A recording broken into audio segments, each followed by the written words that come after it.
Staff, General Upendra Dwivedi, UOC Western Command, Lieutenant General M.K. Katiyar, Lieutenant General Retired Sri Satish Kumar Nambiar ji and major retired R.S. Vedi और यहाँ मौजूद सारे officers, हमारे सभी सम्मानित veterans, मेरे media के मित्रों,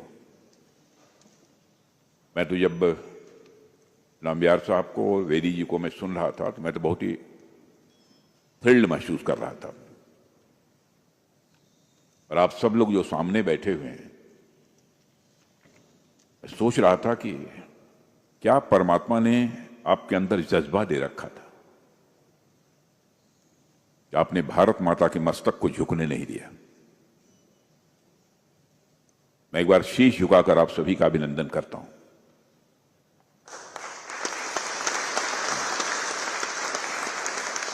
मैं ये भी बैठे बैठे सोच रहा था कि यह कौन सी भावना है, कौन सा सेंस है जो कि अपना सर्वस्व न्यौछावर कर देने की आपको प्रेरणा देता है, आपको इंस्पिरेशन देता है। मैं बैठे बैठे इसी नतीजे पर पहुंचा, एक सेंस ऑफ प्राइड, तो अभिमान की भावना।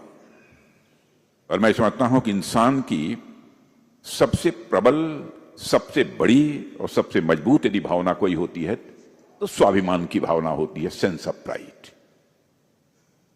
और ये सेंस ऑफ प्राइड व्यक्तिगत भी होती है। हमें यदि कोई अब शब्दों का प्रयोग कर दे, हमारा सेंस ऑफ प्राइड जाग उठता है और उससे हम दो दो हाथ करने के लिए तैयार हो जाते हैं। वैसे ही हमारे राष्ट्र की सीमाओं पर यदि विदेशी ताकतें आंख उठाकर देखने की जरूरत करती हैं, हमारे अंदर का नेशनल प्राइड, राष्ट्रीय स्वाभिमान का भाव ये जाग उठता है और हम अपना सब कुछ न्यौछावर कर देने के लिए तैयार हो जाते हैं।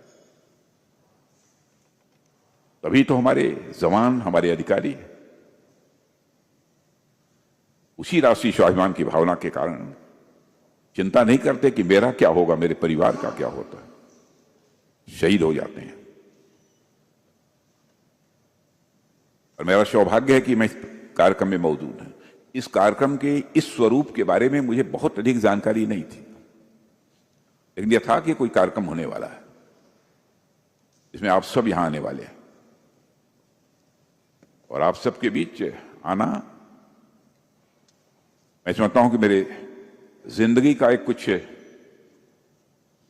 बहुत ही सौभाग्य का क्षण है, ऐसा मैं मानता हूं। और मैं कह सकता हूं कि राष्ट्र की मिट्टी को आप सब ने अपने पसीने और खून से सींचा है। 1965 के युद्ध में आप सब ने जो शौर्य और पराक्रम दिखाया है वह इनक्रेडिबल था।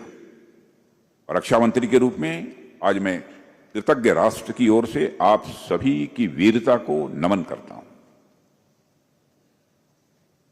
1965 का वार सिर्फ एक छोटा मोटा यह वार नहीं था, बल्कि यह भारत की ताकत की एक परीक्षा थी। और उस दौर में जो परिस्थितियां थी उसे देखते हुए पाकिस्तान ने यह सोचा, इन्फिल्ट्रेशन से और गुरिल्ला टैक्टिक्स से और अचानक हमलों से वह भारत को डरा देगा, तो वह भारत को पीछे कर देगा। और हमारे दुश्मन यह जानते नहीं थे कि भारत की मिट्टी में पला हर जवान इस भावना के साथ पला होता है, इस भावना के साथ बढ़ा होता है, चाहे कुछ भी हो जाए, लेकिन इस देश की सॉवरेनिटी और इस देश की इंटीग्रिटी पर वो किसी भी सूरत में आंच नहीं आने देगा। और आप में से कई साथी उस दौर में बैटलफील्ड में मौजूद थे और आपने तो फेस टू फेस कॉम्बैट भी देखा है और आपने अपनी आंखों से युद्ध का असली चेहरा देखा है। आपसे बेहतर और कौन जान सकता है। 1965 के युद्ध पर वैसे तो बहुत सारी पुस्तकें लिखी गई हैं, लेकिन बहुत पुस्तकें सब कुछ नहीं बताती हैं। आज जब नाम्बियार साहब बोल रहे थे, वेदी साहब बोल रहे थे, तो मैं यही सोच रहा था, बहुत सारी ऐसी चीजें हैं जो कि पुस्तकों में जो दर्ज होनी चाहिए थी वह दर्ज नहीं हो पाई हैं। बैटल फील्ड की बिताई गई रातें, तोपों की आवाज, गोलियों की गड़गड़ाहट और अपने साथियों को खो देने जैसी भावनाओं को वही समझ सकता है जिसने इसे जिया हो, आप जैसे लोग। और मैं जब भी कभी भी आप में से किसी से भी मैं मिलता हूं, बातचीत करता हूं, तो मुझे आपकी आंखों में वह सारी भावनाएं और वह गर्व एक साथ दिखाई देता है। तो मुझे यकीन है आज यहां बैठा हर वेटरन उन नामों को, उन चेहरों को जरूर याद कर रहा होगा जिसे आपने खोया है। लेकिन उन यादों के साथ ही दिल में एक आवाज भी गूंजती होगी कि उनकी शहादत व्यर्थ नहीं जाएगी, भले ही आज आपकी उम्र क्यों न बड़ी हो गई हो, लेकिन फिर भी यह जज्बा आपके अंदर होगा, मैं जानता हूं।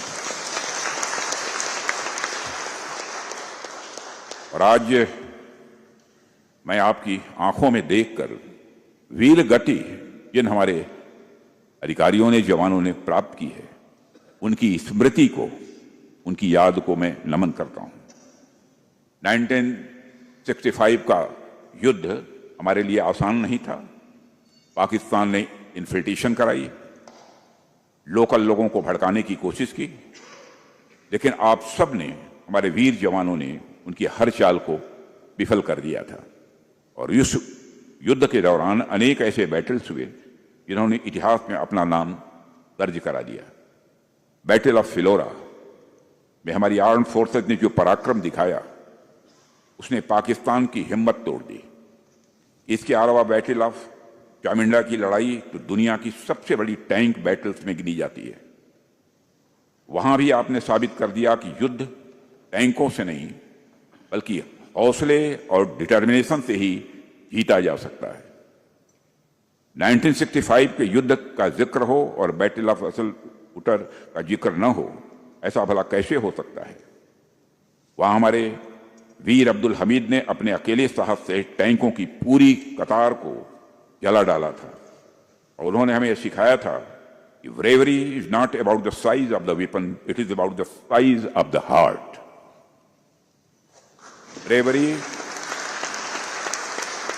Bravery is not about the size of the weapon, but it is about the size of the heart.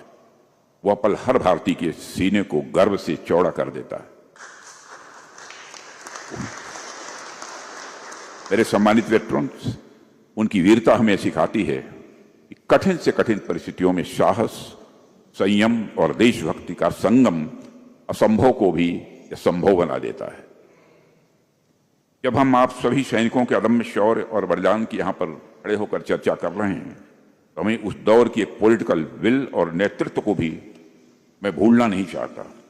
कोई भी युद्ध केवल बैटल फील्ड में ही नहीं लड़ा जाता, बल्कि युद्ध में जो विजय मिलती है वह पूरे राष्ट्र एक सामूहिक संकल्प का वह परिणाम होती है। 1965 के उस कठिन समय में जब चारों ओर अनिश्चितता और चुनौतियां थीं, तब श्री लाल बहादुर शास्त्री जी की दृढ़ इच्छा शक्ति वाले नेतृत्व ने देश में उन चुनौतियों का सामना किया। शास्त्री जी ने उस दौर में न केवल निर्णायक राजनीतिक नेतृत्व दिया, बल्कि पूरे देश के मनोबल को ऊंचाई तक उन्होंने पहुंचाया। उन्होंने एक ऐसा नारा दिया जो आज भी हमारे हृदय में गूंजता है, जय जवान जय किसान। और इस एक नारे में हमारे वीर सैनिकों के सम्मान के साथ साथ हमारे अन्नदाताओं का गौरव भी इसमें शामिल था। विपरीत परिस्थितियों में भी देश ने एकजुटता दिखाई और उस युद्ध में विजय हासिल की। हम सब जानते हैं कि आजादी के बाद से ही एक राष्ट्र के रूप में भारत अपने पड़ोसियों के मामले में उतना भाग्यशाली नहीं रहा है, आज भी भाग्यशाली नहीं है।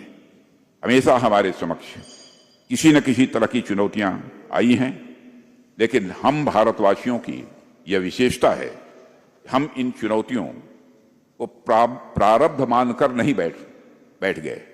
हमने मेहनत की और अपने प्रारब्ध का निर्णय, अपने भाग्य का निर्णय, अपनी नीयत का निर्माण हमने खुद किया। साथियों, किसी भी राष्ट्र का वास्तविक भाग्य उनके खेतों में, उनके कारखानों में, प्रयोगशालाओं में और रणभूमि में बहाए गए पसीने से बनता है। हमारे नागरिकों ने अब यह सिद्ध कर दिया है, भारत अपना भाग्य किसी और के भरोसे नहीं छोड़ता, भारत अपना भाग्य खुद गढ़ता है। इसका एक उदाहरण हमें ऑपरेशन सिंदूर के दौरान भी देखने को मिला है। पहलगाम की उस विभत्स घटना को हम भूले नहीं हैं, और जब भी वह घटना हमें याद आती है तो दिल भारी भी होता है और मन आक्रोश से भर भी उठता है। वहां जो हुआ उसने हम सबको झकझोर दिया, लेकिन वह घटना हमारे मनोबल को तोड़ नहीं पाई। हमारे प्रधानमंत्री जी ने यह संकल्प लिया, इस बार आतंकवादियों को ऐसा सबक सिखाया जाएगा जिसकी उन्होंने कभी कल्पना भी नहीं की होगी। और ऑपरेशन सिंदूर में हमने ये लॉन्च किया और दुश्मनों को दिखा दिया कि हमारा प्रतिकार कितना मजबूत होता है, कितना ताकतवर होता है। और हमारी पूरी टीम ने जिस कोऑर्डिनेशन और करेज से काम लिया, उसे साबित कर दिया कि जीत अब हमारे लिए कोई एक्सेप्शन नहीं रही है। जीत हमारी आदत बन चुकी है और यह आदत हमेशा बरकरार हमको रखनी होगी। साथियों, आज जब मैं अपने वेटरन्स के बीच हूं तो मैं एक कमिटमेंट भी आपके समक्ष दोहराना चाहता हूं। वह कमिटमेंट यह है कि चाहे हमारे सर्विंग सोल्जर्स हों, वेटरन्स हों, या हमारे शहीदों के परिवारजन हों, हमारी सरकार के लिए हर किसी की डिग्निटी और वेलफेयर यह हमारी टॉप प्रायोरिटी है। फोर्सेस का मॉडर्नाइजेशन हो, बेटर ट्रेनिंग हो, इक्विपमेंट का अपग्रेडेशन हो, यह सब हम इसलिए कर रहे हैं कि हमारा जवान कभी रिसोर्सेस की कमी महसूस न करे। हमारी कोशिश यही है। कितनी कामयाबी मिल पाएगी, कोशिश करेंगे कि हमको कामयाबी मिले, जो चाहते हैं वो करने में। और एक सरकार के तौर पर हम भी अपनी जिम्मेदारियों से पीछे नहीं हटने वाले हैं। मैं पूरे आपको भी और समस्त देशवासियों को भी यकीन दिलाना चाहता हूं। हमने अपने वेटरन्स के लिए भी, उनके परिवारजनों के लिए तथा उन पर आश्रितों के लिए भी कई ऐसे पॉजिटिव स्टेप्स लिए हैं, लेकिन यह कोई आसान नहीं किया है। यह आपका करके हमने आपको सम्मान महसूस किया है, अपने को गौरवान्वित महसूस किया है, सब अपने वेटरन्स के लिए करके। और मैं उन सारी स्कीम्स की यहां पर बहुत डिटेल में जाकर चर्चा करने का कोई औचित्य नहीं है। जो चीज हो गई वो हो गई है। और आज के अवसर पर मैं पुनः आप सबके प्रति हृदय से सम्मान व्यक्त करते हुए परमात्मा से यही प्रार्थना करता हूं कि हमें इतनी शक्ति दे, इतना सामर्थ्य दे कि हम आप सबके लिए, अपने बलिदानियों के लिए कुछ न कुछ जब भी आवश्यकता हो करते रहें, और करते रहने का यह जज्बा मेरे अंदर सदैव बना रहे। मैं आप सभी की वीरता को नमन करते हुए देशवासियों को एक बार फिर से 1965 के युद्ध की विजय स्मृति की बधाई देते हुए अपना निवेदन यहीं समाप्त करता हूं। आप सबको बहुत